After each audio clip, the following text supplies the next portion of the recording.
제목은 믿음의 샘물은 사랑이라는 제목을 가지고 하나님 말씀을 증거하도록 하겠습니다. 하나님은 우리를 사랑하셔서 독생하신 예수 그리스도를 이 땅에 보내주셨죠. 그래서 우리가 그 예수 그리스도를 믿음으로 생명을 얻되 더 풍성한 열매를 맺었고 또 금생과 내생의 약속의 사람이 되었습니다. 그래서 우리에게 있어서 하나님의 관계에서 최고의 그 사랑의 모든 것을 발휘시키기 위해서는 믿음이 작동해야 됩니다. 그런데 그 믿음의 작동을 위해서는 끝없는 하나님의 그 사랑의 샘물이 우리에게서 흘러나야 된다 하는 거예요. 그것을 내 배 생수강이 넘쳐나리라. 이 사랑이 왜 믿음의 샘물이 되는가? 한 아버지가 아들이 불에도 넘어지고 물에도 넘어지는 이 귀신이 들렸어요. 그래서 소문 듣고 예수님의 제자들을 찾아가서 치료받기를 원했습니다. 그런데 치료를 받지 못했어요. 바로 그때 예수님은 변화산상에 올라가셔서 영적 놀라운 일들이 이루어졌죠. 거기에서 세 제자와 일을 마친 후에 변화산상에 그 천국의 경험, 모세 또 엘리야, 거기서 이제 내려오니까 이 아버지가 이런 이야기를 하는 거예요. 당신의 제자들이 능히 고치지 못하더이다 하면서 할 수 있거든 우리 아들을 고쳐주십시오 이렇게 이야기합니다. 그러니까 할 수 있거든이 무슨 말이냐? 믿는 자에게는 능치 못함이 없느니라. 이렇게 믿음을 요구했습니다. 믿음을 요구하니까 이 아버지가 갑자기 믿음이 충만해져 가지고 하는 말이 주여 내가 믿나이다 그랬습니다. 내 아들을 고쳐주소서. 아들을 사랑하는 그 마음이 그냥 주님의 말씀에 즉각적으로 반응하는 거야. 주여 내가 믿나이다. 여러분 이게 믿음이에요. 믿음은 즉각적이어야 돼요. 그리고 완전히 이 주님의 마음을 확 뺏어버려야 돼요. 그렇게 반응하니까 예수님이 그 자리에서 그 아들을 고쳐주시는 거예요. 그런데 그 믿음이 어떻게 발휘가 됐어요? 아들 사랑 때문에. 그 아들을 살리겠다. 이 귀신 들린 그 아들을 살리겠다는 이 엄청난 열망이 즉각적으로 믿음이 반응을 하는 거예요. 한 이방인 여자가 자기 딸이 귀신이 들렸어요. 그래서 소문 듣고 예수님께 찾아왔어요. 근데 예수님이 마침 식사를 하고 있는데 그 식사하는 옆에서 자기 딸을 살려달라는 거예요. 예수님이 하시는 말씀이 나는 너를 위해서 이 땅에 오지 않았다. 그런 일을 하려고 오지 않았다. 나는 이방인들을 위해서 오지 않았다. 그러니까 거절을 하니까 간절히 열망을 하면서 물러서지를 않는 거예요. 그러면서 예수님이 비유적으로 개 이야기를 합니다. 개. 그러니까 이 여자가 올소이다. 저는 개입니다. 이렇게 이야기하면서 그러나 이 개도 주인의 밥상에서 떨어지는 부스러기를 먹습니다. 부스러기라도 좋으니까 당신의 은혜를 주시면 내 딸이 능히 고침을 받습니다.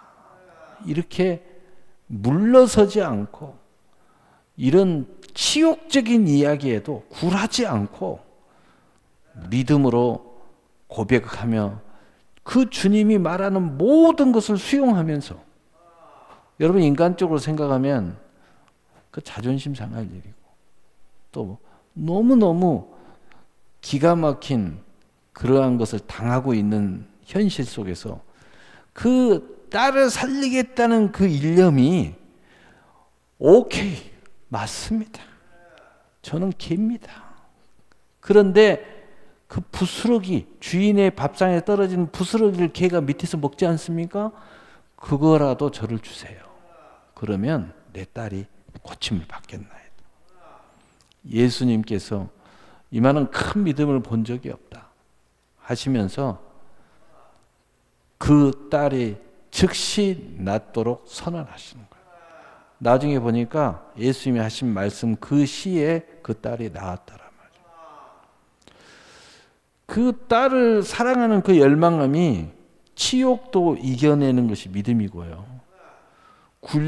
굴욕감, 또 마음의 자존심, 모든 것을 극복하는 것이 믿음이에요.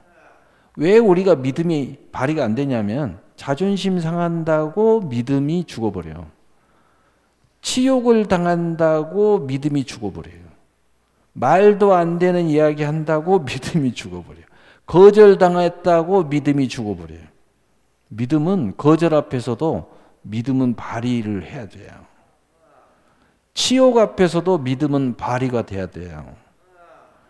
또 자존심이 아무리 상해도 믿음이 발휘가 돼야 돼요. 근데 왜 발휘가 됐어요? 사랑 때문이에요. 사랑 때문에. 사랑이 내 안에서 뜨거워지면요, 다 극복해요. 여러분, 사랑의 힘이 얼마나 위대한지 여러분 아시잖아요. 여러분은 사랑해봤으면 아실 거예요. 사랑해봤으면 알 거예요. 여러분, 이쯤에서 우리 하나님 사랑을 좀 생각해야 되는데, 하나님이 우리를 얼마나 사랑했냐면은 하나님의 본체이신 당신이 육신의 옷을 입고 독생자 하나뿐이 없는 독생자를 이 땅에 보내셔서 십자가에 못 박혀 죽입니다. 하나님의 세상을 이처럼 사랑하사. 예수님이 겟세마네 동산에서 이 잔을 옮기울 수만 하면 옮겨 달라고. 그러나 나의 원대로 마옵시고 아버지의 원대로 하옵소서. 아버지의 원대로 하는데 뭐 때문에 그랬느냐? 로마서 5장 8절을 보니까 저가 십자가의 죽음으로 우리에 대한 사랑을 확증하셨느니라. 우리를 사랑하셔서 그 십자가를 감당할 수 없는 엄청난 육신에 대한 그 무거운 짐 앞에서 사랑 때문에 하나님의 뜻대로 십자가에 못 박혀 죽으셨다는 거예요. 그래서 사랑을, 우리를 향한 하나님의 사랑을 확증하셨다. 할렐루야. 여러분, 아브라함이 하나님 앞에 계시를 받았어요. 명령을 받았어요. 내 독자 이삭을 내게 바쳐라. 이렇게 이야기합니다. 그 독자 이삭이 나이 100세 때 얻은 아들입니다. 얼마나 사랑하는지 모릅니다. 그런데 하나님 앞에 그 명령을 받은 아브라함은 그 아내에게도 말하지 않고 아침 일찍이 일어나서 모리아 산을 향하여, 오늘날 말하면 교회를 향하여 나갑니다. 마누라가 이야기합니다. 어디 가세요? 하나님 앞에 예배드리러 갔다 올게요. 이렇게 합니다. 네. 그러면서 이삭을 데리고 가고 사환을 데리고 갑니다. 근데 이삭이 가다 보니까 이상해요. 왜냐하면 옛날에 제사를 드리려면 장작개비를 가서 제물을 불러 태워야 되는데 장작개비 아니 제물이 없는 거예요. 제물이. 그러니까 아버지 다 준비됐는데 제물이 없습니까? 아버지가 이삭한테도 속입니다. 말 안 해요. 왜? 예배에 성공할 때 잘못 그르칠까 봐서 이삭한테도 말을 안 해요. 하나님께서 예비하셨다. 이렇게 이야기해요. 네, 알겠습니다. 하고 가는 거예요. 그리고 모리아산에 올라가는데 사환 보고 너는 여기서 기다려라. 왜? 또 예배에 방해할까 봐서 못 올라오게 합니다. 그리고 이삭만 데리고 장작을 들고 칼을 들고 올라갑니다. 아마 이삭이 올라가면서도 계속 이상하다 생각했을지 모르겠습니다. 재물이 없으니까. 근데 그 모리아산 정상의 제단에 딱 도착하니까 갑자기 아브라함이 이삭을 묻기 시작하는 거예요. 재물 잡으려고 준비를 하는데 자기가 재물이야. 아마 이삭은 당황했을지 모르겠습니다. 순종하면 또 우리가 이삭이잖아요. 어쨌든 이삭은 반응하지 않았습니다. 그때 그 재물을 칼로 하나님 앞에 드리기 전에 먼저 아주 중요한 급소를 찌릅니다. 그래서 피를 빼야 되기 때문에. 각을 떼야 되니까. 찌르려고 하니까 갑자기 하늘에서 멈춰라. 하나님의 음성이 들립니다. 내가 내 독자 이삭보다도 나를 더 사랑하는 줄 내가 알았도다. 하시면서 네가 네 독자 이삭보다 나를 더 경외하는 줄 내가 알았어. 내가 재물을 예비해 놨다. 저 옆에 수풀을 봐라. 수풀을 딱 보니까 수풀 사이에 이 뿔이 엉켜가지고 딱 걸려있는 염소가 있는 거예요. 저걸 가지고 내게 드려라.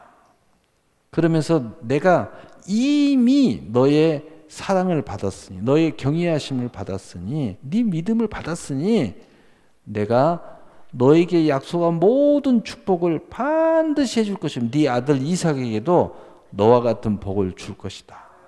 하면서 거기서 어마어마한 하나님의 축복의 약속을 합니다. 바로 거기에는 뭐가 있느냐? 하나님의 말씀에 의하면 하나님을 사랑하는 아브라함의 사랑의 고백이 있어요. 그 사랑의 고백이 독자 이삭까지도 뛰어넘는 그 믿음의 행보를 하도록 만들었다는 거예요. 엄청난 거죠. 여러분, 사랑의 힘은 이렇게 위대합니다. 이 세상의 그 어떤 사랑도 사랑하게 되면 믿음이 발휘가 돼요. 그런데 그 해결점이 하나님께 있으면 하나님 향한 믿음이 충분히 나타납니다. 그런데 이 세상의 그 어떤 사랑도 하나님을 사랑하게 되면 세상의 사랑이 자칫 잘못하면 하나님의 관계에서 믿음을 발휘해요. 여러분이 기도를 시키고 또 여러분에게 놀라운 믿음의 행보를 해서 기적을 일으키고 또 기도하지 않는 사람이 기도하게 만들고 금식하지 못한 사람이 금식도 하게 됩니다. 여러분이 누군가의 사랑을 위해서 한다면 할 수 있어요. 여러분 아들 살리려고 합니다. 여러분 자식 살리려고 해요. 여러분 아내 살리려고 합니다. 다 할 수 있어요. 사랑이 그런 거예요. 그런데 이것이 오히려 걸림돌이 될 수 있어요. 이게 우상이 될 수도 있어요. 바로 그때 하나님을 사랑하는 그 사랑의 마음을 가진 사람은 이 모든 것을 다 초월해서 진실한 사랑을 완성시킨다는 거예요. 아브라함처럼 이삭을 향한 사랑을 완성시켜요. 그 하나님을 사랑한다는 그 아브라함이 그 이삭을 바칠 수 있었던 것을 단순하게 생각하면 이렇게 되는데 히브리서에 보면 이렇게 써져 있어요. 하나님이 그를 살리실 줄 믿었더라. 그 이유를 다시 구체적으로 읽어보니까 하나님이 자기에게 약속을 주셨고 이삭을 축복하기로 약속하셨다는 거예요. 그런데 하나님이 그 약속을 변개하지 않으실 거라는 거예요. 여기서는 비록 잡지만 하나님이 다시 부활을 시켜가지고 그 축복의 자녀로 하나님이 축복하실 것이다 라는 것을 믿었기 때문에 이런 믿음의 행보를 멈추지 않고 할 수 있었다는 거예요. 사실은 진짜 죽이고 진짜 살리진 않았지만 그 과정 중에 아브라함은 믿음으로 이미 죽였고 하나님은 이미 살리신 거죠. 그래서 그 약속이 이삭에게로 그대로 내려가서 이삭도 복의 근원이 된 거죠. 여러분, 믿음의 샘물은 그래서 사랑인 거예요. 사랑. 여러분, 세상의 사랑도 이렇게 유대하고요, 그것을 믿음으로 승화시킬 수 있어요. 여러분 신앙생활을 불처럼 하게도 만들어요. 그 무언가를 사랑하게 되면. 근데 그 열쇠가 하나님께 있다고만 믿어지면, 그것이 하나님에게만 있다는 것만 알아도 여러분의 믿음의 행보가 불이 됩니다. 그리고 그것이 하나님의 사랑을 받게 되고 알게 되고, 내가 하나님을 사랑하게 되면 오히려 더 완전한 사랑을 이루게 돼요. 더 무서운 믿음의 불을 태우게 된다는 거예요. 자, 오늘 믿음의 샘물은 사랑이다 라는 말씀을 서론에서 했습니다. 그러면 오늘은 이 믿음의 샘물의 사랑의 스토리에 대해서 이야기하려고 해요. 이 믿음의 샘물의 사랑을 이루기 위해서 하나님은 우리에게 어떤 스토리를 주셨는가, 그 이야기를 하려고 합니다. 오늘 본문에 보니까 모든 일을 그의 뜻의 결정대로 일하시는 이의 계획에 따라 우리가 예정을 입어 그 안에서 기업이 되었으니, 오늘 이 말씀 안에 다 들어있어요. 그의 이 모든 것을 이루기 위해서 하나님께서 그의 뜻의 결정대로 일하시는 계획을 먼저 세워가지고 우리가 그러한 예정을 입었다는 거예요. 그리고 이 모든 것을 이루기 위해서 그 안에서 기업이 되게 하셨다. 이것을 좀 풀면, 먼저 요한계시록 4장 11절에 우리 주 하나님이 영광과 존귀와 권능을 받으신 것이 합당이오니 주께서 만물을 지으신지라 만물이 주의 뜻대로 있었고 또 지으심을 받았나이다 하더라. 아멘. 주님의 뜻대로 우리가 지음을 받은 것으로부터 시작됐다는 거예요. 그런데 이것이 천하 만물과 함께 그 주님의 뜻대로 그것을 위해서 다 하나님이 만들어 놨다는 거예요. 나만 주님의 뜻에 맞춰서 만들어 놓은 게 아니고 천하 만물이 나에 대한 하나님의 예정과 계획과 그 목적을 위해서 다 창조되어 있다는 거예요. 얼마나 놀라운 거예요. 우리가 이걸 믿으면 믿음이 발휘되죠. 이게 뭐냐? 오늘 결론을 가면 이게 하나님의 사랑으로부터 시작됐다는 거예요. 그리고 우리의 믿음은 이 믿음이 계속 이렇게 움직이고 이런 놀라운 계획과 예정과 그 기업을 이루기 위해서 하나님의 사랑의 샘물이 우리를 계속 공급하신다. 그래서 우리는 결국은 넉넉히 다 승리하고 아름다운 열매를 맺을 것이라고 성경은 말씀하고 있어요.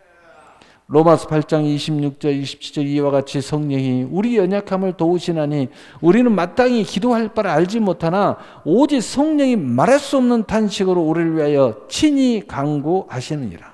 마음을 살피시는 이가 성령의 생각을 아시나니 성령이 하나님의 뜻대로 성도를 위하여 간구하심이니라. 하나님의 뜻대로 성령께서 우리 안에서 일하신다는 거예요. 가장 핵심은 기도하신다는 거예요. 우리를 위해서 중보하신다는 겁니다. 성령께서 일하세요. 우리가 믿음을 가질 때도 성령이 일하셨고 인칠 때도 성령이 일하셨고 온갖 지혜와 명철과 총명과 모략과 모든 은사의 모든 것도 성령이 일하세요. 성령께서 일하심으로 우리의 믿음이 발휘되고 하나님의 사랑이 우리의 샘물이 되도록 만들어 주신다. 성령이 일하신다. 이 사실을 여러분, 이 스토리를 꼭 알아야 돼요. 하나님이 창조하는 목적이 다 예정되어 있다. 만물까지도 함께 우리와 공존하면서 그 하나님의 뜻을 이루어가고 있다. 이 스토리를 알아야 돼요. 이 약속을 여러분이 알고 있어야 돼요. 그래야 여러분의 믿음이 불처럼 돼요. 하나님의 사랑이 넘치도록 열매를 맺는 거예요. 두 번째로 이것을 위해서 성령이 내 안에서 일하고 계신다. 성령이 천하 만물 가운데서 일하고 계신다. 로마서 8장 28절에 우리가 알거니와 하나님을 사랑하는 자 곧 그의 뜻대로 부르심을 입은 자들에게는 모든 것이 합력하여 선을 이루느니라. 이 하나님의 사랑으로부터 우리의 믿음이 출발했는데, 우리의 인생이 출발했는데, 그 하나님의 사랑, 그 뜻대로 먼저 우리를 부르심으로서부터 시작됐다. 그래서 우리의 신앙생활의 스토리 중에 가장 중요한 것은 하나님의 부르심이에요. 여러분이 예수 믿을 때 부름만이 부름이 아니에요. 신앙생활하면서 끝없이 하나님은 말씀하시고 부르셔요. 예배도 부르시고 삶의 현장에 부르시고, 여러분이 옆길로 가면 다시 불러요. 그리 가지 말라고, 이리 가라고. 하나님의 부르심의 스토리가 있다는 것을 꼭 기억해야 돼요. 하나님은 끊임없이 우리에게 부르고 계신다. 부르고 계세요. 여러분이 잘못된 길로 가면 저쪽에서 불러요. 그쪽이 아니면 빨리 이리 오라고 불러요. 계속 부르고 계셔. 여러분이 오늘 예배도 하나님의 부름을 따라 오신 거예요. 하나님의 부르심의 스토리, 이게 굉장히 중요한 스토리 중에 반석에 놓인 주초라는 걸 꼭 아셔야 돼요. 하나님이 나를 끊임없이 부르고 계신다. 예수 믿을 때도 불렀고, 사명 줄 때도 불렀고, 여러분에게 뭔가 요청하실 때도 부르셔요. 불러놓고 이야기하세요. 성경 보세요. 모든 사람들 불러놓고 이야기하세요. 내게 나와라. 불러놓고 계속 부르신다. 그 다음에 그 부르심을 입은 자들에게는 모든 것이 합력하여 선을 이루십니다. 왜 하나님이 불렀을까? 하나님은 뭔가를 이루시는 일이 있는데 그것을 선이라고 우리가 생각하면, 그 선을 이루는데 나 혼자 이루는 게 아니에요.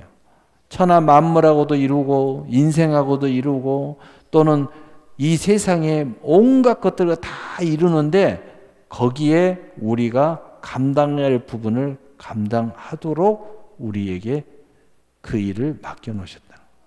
이때 믿음이 발휘돼야 돼요. 이 믿음이 발휘되지 않으면 절대 합력하여 선을 이룰 수가 없어요. 근데 여러분의 믿음이 하나님의 사랑의 샘물을 통해서 발휘되면 이 스토리의 역사가 일어나게 된다는 거예요. 우리가 예정을 입어 그 안에서 기업이 됐어요. 이렇게 됨으로써 이것이 다 예정은 뭐예요? 이미 정해졌다는 거예요. 이미 계획되어졌다는 거예요. 우리에게는 인생의 목적이 있다는 거예요. 우리가 어떻게 살아야 되고 어떻게 뭘 이미 다 정해져 있어요. 그래서 여러분 이 사실을 알면 여러분 세상 말로 이야기하면 쓸데없는 짓 안 할 수 있습니다. 우리가 하나님의 뜻을 알게 되면 정확하게 갈 수 있어요. 너무 시간에 여유가 있어요. 왜 우리는 이렇게 바쁠까요? 되게 바쁘다 하는 사람들 보면요, 바쁜 사람일수록 제대로 된 일을 하는 사람을 제가 못 봤어요. 왜냐하면 명확한 내 인생의 길을 모르니까 바쁜 거예요. 어디다 집중해야 되는지 모르는 거예요. 여러분 늘 승리하는 사람들 보면 선택과 집중과 그리고 절제가 명확해요. 그래서 굉장히 큰 일을 하면서도요, 우리가 똑같이 사는데, 똑같은 세상에 사는데, 똑같은 시간을 쓰는데 이 사람들은요 굉장한 일들을 해요. 왜냐? 선택이 분명하고 집중력을 가지고 있어요. 여러분 많은 시간을 쓰고 많은 에너지를 쓰는데 집중력을 가지고 있으면 이게 다른 거예요. 그런데 이게 명확하게 내 인생의 갈 바를 알지 못하고 내가 무엇을 해야 될지 모르고 무엇을 해야 나는 행복한지도 모르고 자기 자신은 잘 몰라요. 내 자신도 몰라. 내가 무엇을 좋아하는, 당신은 뭘 좋아하냐? 모르겠대. 당신은 뭘 할 때 가장 행복합니까? 잘 모르겠대요. 당신은 뭘 해야 하나님 앞에 인정받은 인생인가요? 모르겠대. 너무 안타깝죠. 여러분 이걸 꼭 아셔야 돼요. 로마서 8장 29절에 하나님 미리 아신 자들을 또한 그 아들의 형상을 본받게 하기 위하여 미리 정하셨으니 이는 그로 많은 형제 중에서 맏아들이 되게 하려 하심이라. 자, 우리가 이 믿음의 행보를 하고 아름다운 승리를 하고 넉넉히 이기는 역사를 일어나고 우리의 인생의 목적과 또 합력하여 선을 이루는 모든 것들을 이루기 위한 또 하나의 스토리의 키가 하나 있어요. 하나님은 우리가 아버지, 아들, 예수님의 형상을 본받게 하는 스토리가 하나 있다는 거예요. 그래서 여러분이 무엇을 해도 옳고 무엇을 해도 진짜고 무엇을 해도 진짜 내 인생을 살아가는 사람은 하나님의 형상을 본받아 가는 길을 간다는 거예요. 이게 아주 중요한 스토리의 하나예요. 여러분이 자꾸 하나님의 형상을 깬다. 그거 아니에요. 잘못됐어요. 그거 아니란 말이에요. 잘못 살고 있다는 거예요. 자꾸 주님의 형상과 멀어져 가고 있다. 그 길 잘못 들어선 거예요. 빨리 돌아와야 돼. 하나님의 형상을 본받는 길을 갖도록 만들어준다. 하나님이 원하고 바로 된 믿음의 행보를 하고 승리의 길을 가고 정말 영광의 길을 가면 그 안에서 내가 하나님의 형상을 찾고 본받아지는 역사가 일어나는 거예요. 여러분 뭔가 잘못됐으면 수정해야 돼요. 나는 자꾸 하나님의 형상을 본받는 게 아니라 오히려 버리고 있다. 빨리 수정해야 돼요. 수정해야 됩니다. 로마서 8장 30절에 하나님이 미리 아신 자들을 또한 그 아들의 형상을 30절 로마서 8장 30절 또 미리 정하신 그들을 또한 부르시고 부르신 그들을 의롭다 하시고 의롭다 하신 그들을 또한 영화롭게 하셨느니라. 하나님의 그 스토리 중에 하나의 큰 테마가 있는데 그건 뭐냐? 하나님 정하셨다. 이미 이야기했죠. 부르시고 또한 부르셨다. 그 이야기했죠. 가장 중요한 스토리 중에 하나가 또 하나의 스토리는 의롭다 하시고. 여러분이 꼭 믿음의 행보를 하고 무엇을 하든지 인생을 살아갈 때 하나님이 나를 의롭다 하셨다는 이 스토리를 딱 세워야 돼. 의롭다 했다는 건 굉장히 중요한 이야기인데 여러분이 의로워서 의롭다 한 것이 아니라는 사실 알아야 돼요. 여러분이 무슨 뭐 대단한 공로가 있어서 의롭다 한 것이 아니에요. 오로지 이 공로는 하나님의 사랑으로 말미암아 우리 주 예수 그리스도의 대속으로 말미암아 화목제물로 말미암아 우리가 믿음으로 의롭다함을 얻었다는 거예요. 이 사실을 여러분이 가슴에다 새겨야 돼요.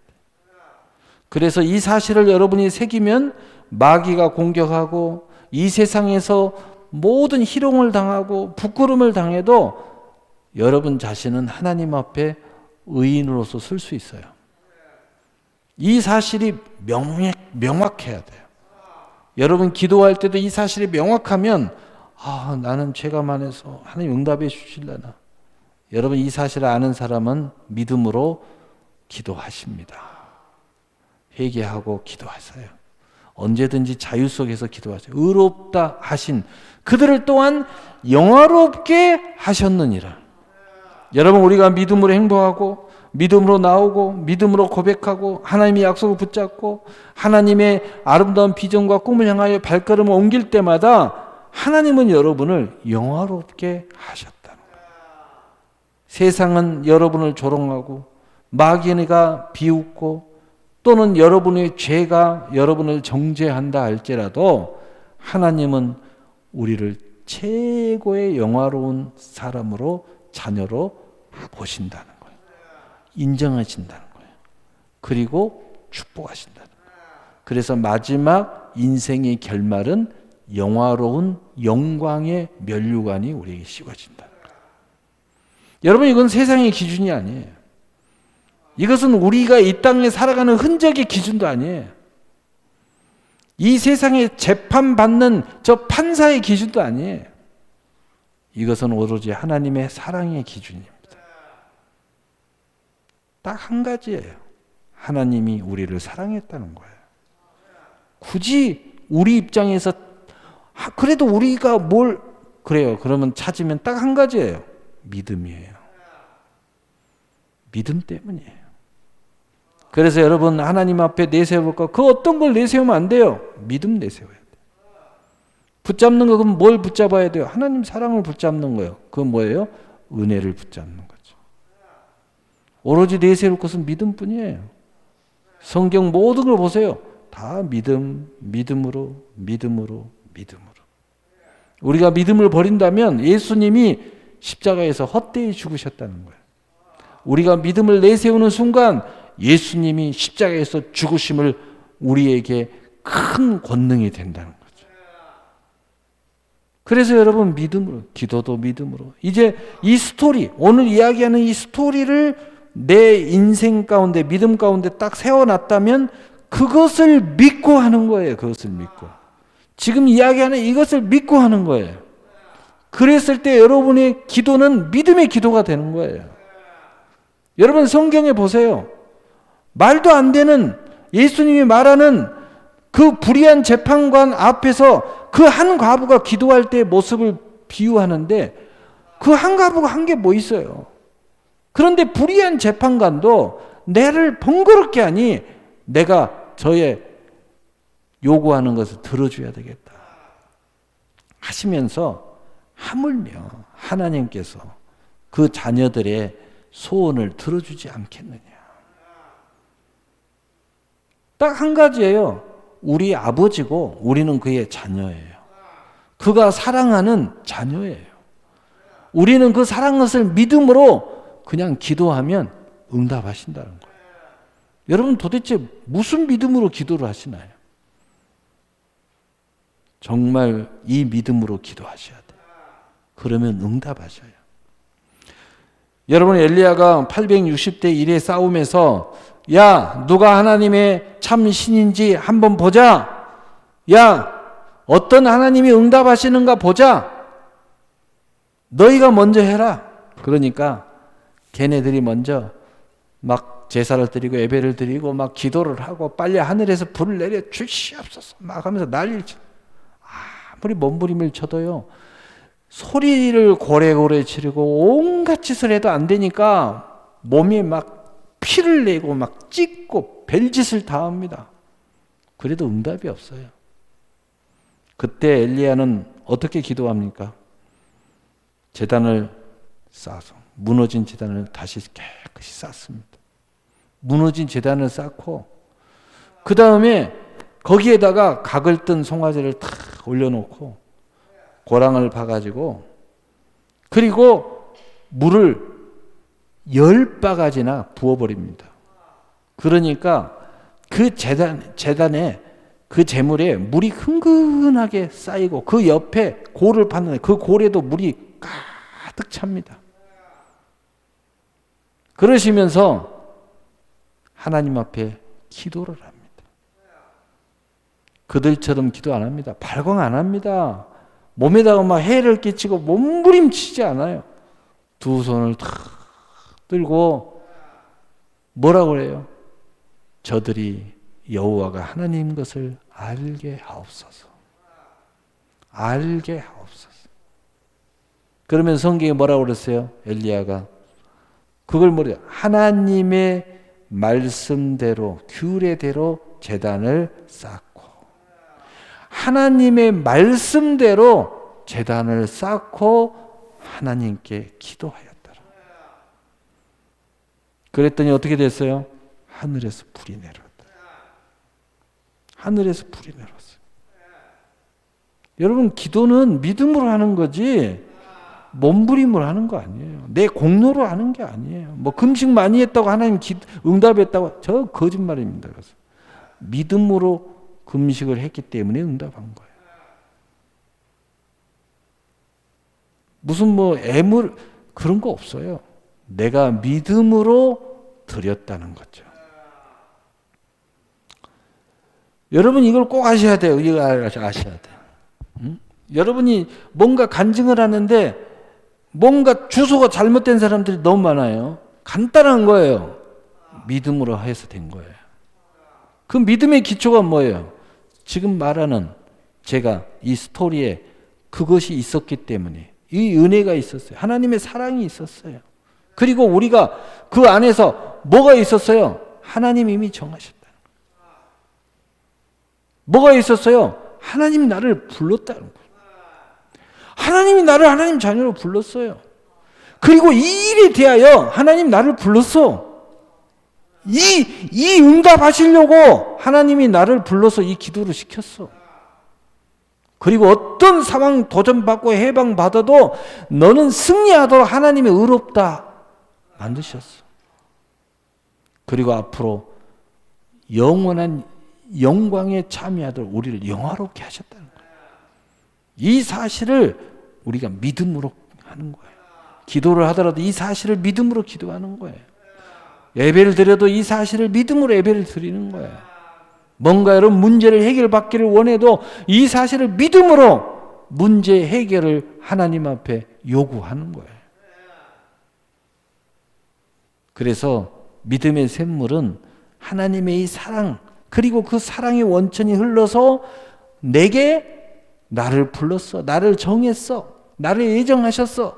그리고 이 기도의 제목 또는 이 일에 대하여 하나님 나를 불렀어. 그리고 나를 의롭다 하셨어. 어떤 공격에도 어떤 비난에도 영적으로 무너지지 않도록 하나님이 나를 의롭게 하셨다는 거예요. 그리고 어떤 인생의 결과, 이 세상에 어떤 결말을 보이더라도 내가 천국 가고 상과 멸관의 주인공이 되게 하기 위해서 하나님 나를 영화롭게 해 놓으셨다는 거예요. 그래서 우리는 좌로우러나 치우치지 않는 거예요. 그래서 성경에 틈만 나면 왜 불안해하느냐, 왜 염려하느냐, 왜 두려워하느냐. 두려워하지 마라. 내가 너와 함께 하겠다.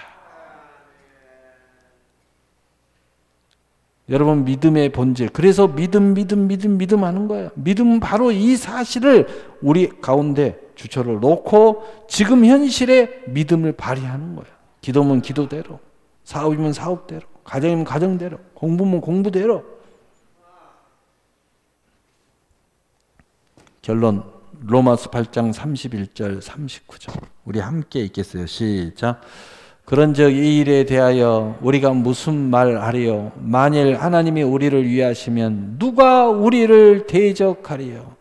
자기 아들을 아끼지 아니하시고 우리 모든 사람을 위하여 내주신 이가 어찌 그 아들과 함께 모든 것을 우리에게 주시지 아니하시겠느냐? 누가 능히 하나님의 택하신 자들을 고발하리요?